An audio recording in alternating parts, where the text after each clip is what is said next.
Giving honor and glory to the Most High. Them youngsters tore it down real quick. Thank you to the survivors.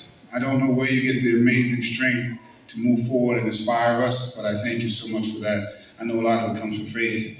As mentioned, my name is Jamani Williams. I'm the public advocate of the city of New York. About 13 years ago, I was elected to city council right here. It was still Clarendon Road Church then. Pastor Galbraith had not yet been installed. My mom was still attending a senior center here. And unfortunately, we were dealing with gun violence. And God Squad hadn't been created there. I think all of us were trying to figure out what to do. And as a councilman, I remember saying, all I know is that we have to do something.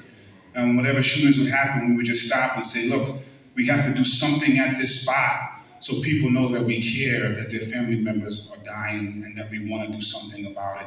And we started doing that, and to see where we are now, to see Alliance Tabernacle, to see the God Squad that came out of just trying to figure out how to help people who have been hurt, to see our brother A.T. Mitchell in the back over there dealing with gun violence across the city, to see all of these things happen. Partly I'm sad because the group that we work with has grown every single year. But I am honored to somehow have been a part of trying to see what we can do to stop it. And we've seen some measure of success. The first funding that we got went to, I think, about $80, $100 million now. So we've seen some success there. More importantly, we've seen it decrease gun violence in certain places. I will say even places, every time it wasn't then yet, but we had Moms Demand Action, we had New York Against Gun Violence. One of the things that changed, they were focusing a lot on mass shootings, and we said you can't leave the black and brown kids who are getting shot every single day behind. And to their credit, they join us now to push that and make sure that's spoken about. But America, as mentioned, still has a demonic obsession with guns. A demonic obsession.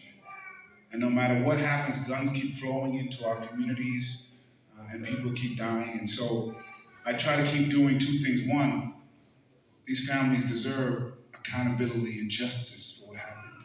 You cannot deny that. And two, the second thing that I hear every single time we speak to somebody is prevent it from happening to another family so their ranks don't join. And we are failing when it comes to both of those things.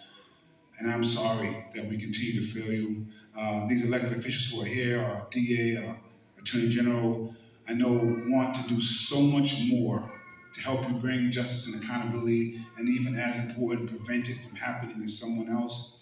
We have to continue to do that. As mentioned, America is the only place we have this. 4% of the world's population, 4%, over half of all civilian guns owned in the world are right here in this country, and we still have to convince people that guns are a part of gun violence. But when we stop the flow, it's going to help, and we have to also stop the demand and get our young people to make better decisions so that they stop making permanent solutions to very, very temporary problems. And so as a public advocate, I'm going to continue to do whatever I can, working with everybody in this joint effort to hopefully at some point have the ranks stop growing.